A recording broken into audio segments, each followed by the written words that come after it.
Saudara-saudari yang terkasih dalam Tuhan, dimanapun kita berada, selamat berjumpa kembali di Renungan Harian Toraya, edisi Rabu, tanggal 14 Oktober tahun 2020. Bacaan kita hari ini terambil dari 2 Raja-Raja, pasalnya yang ke-17, ayatnya yang ke-7, sampai ayatnya yang ke-23. Sebelumnya kita berdoa.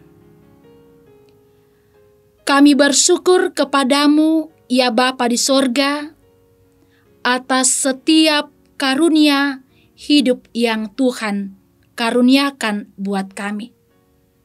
Tetapi kami percaya dan kami tahu Bapa di sorga, bahwa seringkali sikap tindakan sungguh-sungguh menyakiti hati Tuhan. Kami akan membaca firman-Mu. Tuhan, terangi kami dengan terang Roh Kudus-Mu, sehingga kami boleh memahami firman Tuhan ini dalam terang kasih Tuhan. Bersabdalah ya Bapa di sorga, kami siap mendengarkan firman-Mu. Amin. Pembacaan kita hari ini terambil dari 2 Raja-Raja, pasalnya yang ke-17, ayatnya yang ke-7 sampai ayatnya yang ke-23. Dengarkan sabda Tuhan. Keruntuhan kerajaan Israel. Hal itu terjadi karena orang Israel telah berdosa kepada Tuhan Allah mereka yang telah menuntun mereka dari tanah Mesir, dari kekuasaan Firaun raja Mesir. Dan karena mereka telah menyembah Allah lain dan telah hidup menurut adat istiadat bangsa-bangsa yang telah dihalau Tuhan di depan orang Israel, dan menurut ketetapan yang telah dibuat raja-raja Israel. Dan orang Israel telah menjalankan hal-hal yang tidak patut terhadap Tuhan Allah mereka. Mereka mendirikan bukit-bukit pengorbanan dimanapun mereka diam, baik dekat menara penjaga maupun di kota yang berkubur. Mereka mendirikan tugu-tugu berhala dan tiang-tiang berhala di atas setiap bukit yang tinggi dan di bawah setiap pohon yang rimbun. Di sana di atas segala bukit itu mereka membakar korban seperti bangsa-bangsa yang telah diangkut Tuhan tertawan dari depan mereka. Mereka melakukan hal-hal yang jahat sehingga mereka menimbulkan sakit hati Tuhan. Mereka beribadah kepada berhala, walaupun Tuhan telah berfirman kepada mereka, "Janganlah kamu berbuat seperti itu." Tuhan telah memperingatkan kepada orang Israel dan kepada orang Yehuda dengan perantaraan semua nabi dan semua tukang tilik. "Berbaliklah kamu daripada jalan-jalanmu yang jahat itu, dan tetaplah ikuti segala perintah dan ketetapanku, sesuai dengan segala undang-undang yang telah kuperintahkan kepada nenek moyangmu dan yang telah kusampaikan kepada mereka dengan perantaraan hamba-hambaku para nabi." Tetapi mereka tidak mau mendengarkan, melainkan mereka menegarkan tengkuknya seperti nenek moyang yang tidak percaya kepada Tuhan Allah mereka.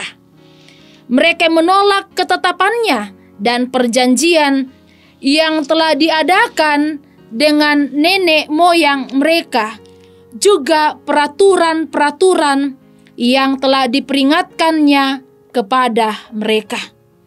Mereka mengikuti dewa kesia-siaan, sehingga mereka mengikuti bangsa-bangsa yang di sekeliling mereka, walaupun Tuhan telah memerintahkan kepada mereka, janganlah berbuat seperti itu.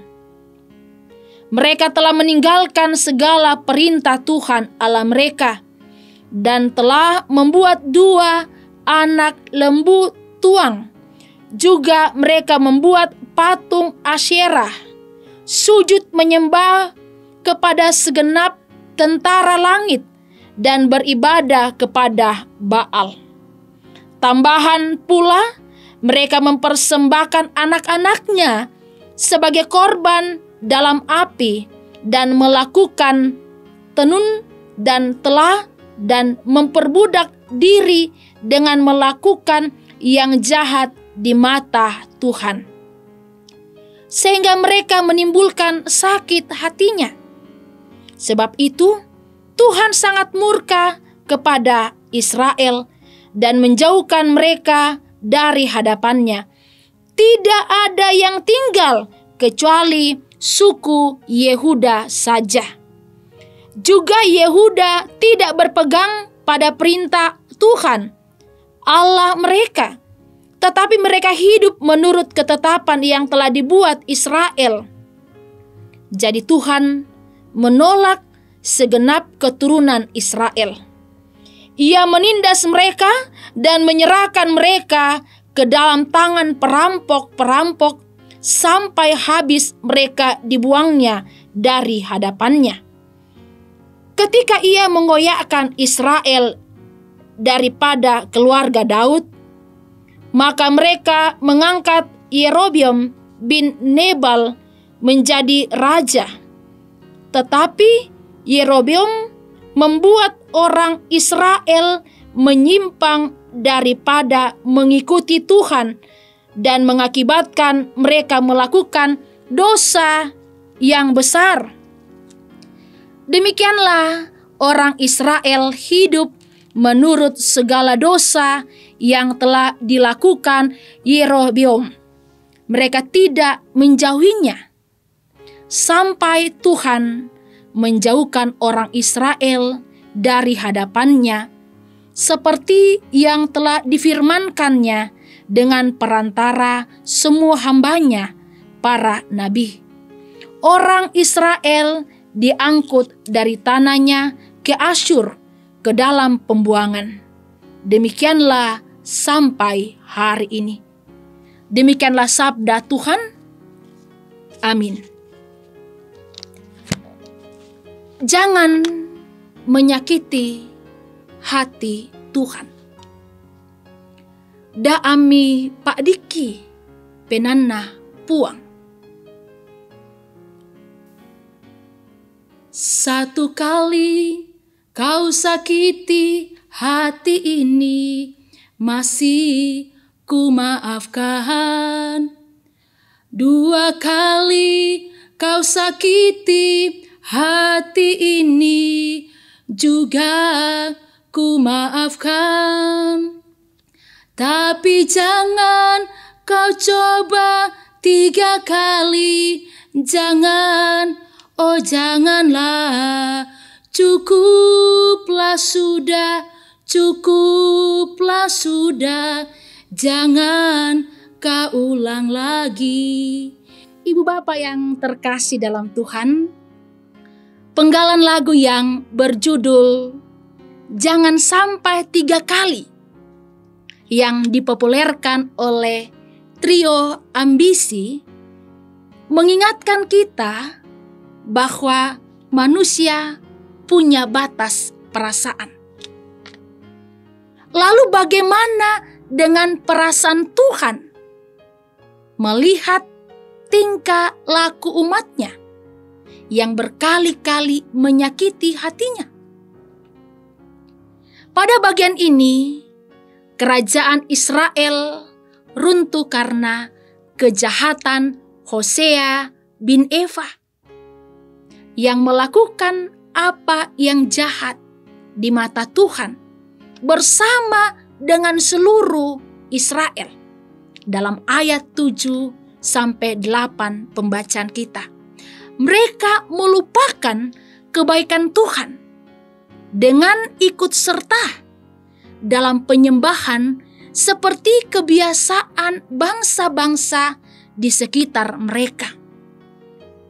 Mereka hidup sesuai yang mereka mau dan mengabaikan Tuhan. Bangsa Israel tidak lagi mau mendengarkan perintah, bahkan semakin menggeraskan hati, serta menolak ketetapan Tuhan. Seperti bangsa-bangsa lain, orang Israel juga mempersembahkan anak-anak sebagai korban dalam api, melakukan tenung dan yang jahat, sehingga menimbulkan perasaan sakit hati Tuhan. Karena itu, Tuhan murka dan menolak mereka. Karena orang Israel lupa akan kebaikan-kebaikan Tuhan yang telah menyatakan kepada mereka. Bapak Ibu yang terkasih di dalam Tuhan, gambaran kehidupan orang Israel mungkin menjadi bagian dari gambaran kehidupan kita yang penuh dengan dosa dan pelanggaran. Karena itu, bertobatlah dan kembalilah kepadanya, dan jangan menyakiti hati Tuhan dengan segala pelanggaran yang kita lakukan. Ingatlah Bapak Ibu saudara-saudara, bahwa dalam Kristus dosa-dosa kita telah diampuni, sehingga kita pun dilayakkan untuk datang kepadanya. Terpujilah Kristus. Amin. Mari kita bersyukur, kita berdoa.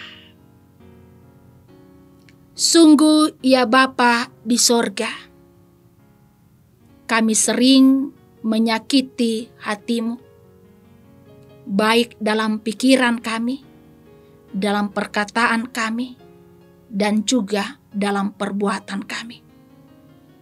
Biarlah firman Tuhan yang boleh kami baca, kami renungkan hari ini, memberikan kami sebuah kesadaran betapa baiknya Tuhan yang sudah memelihara hidup kami, yang sudah menuntun kami.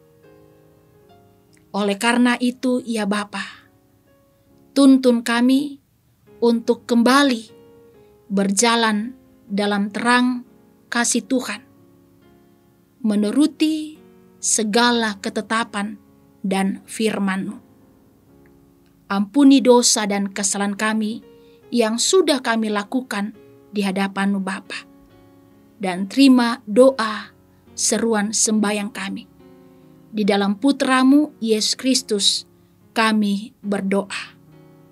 Amin.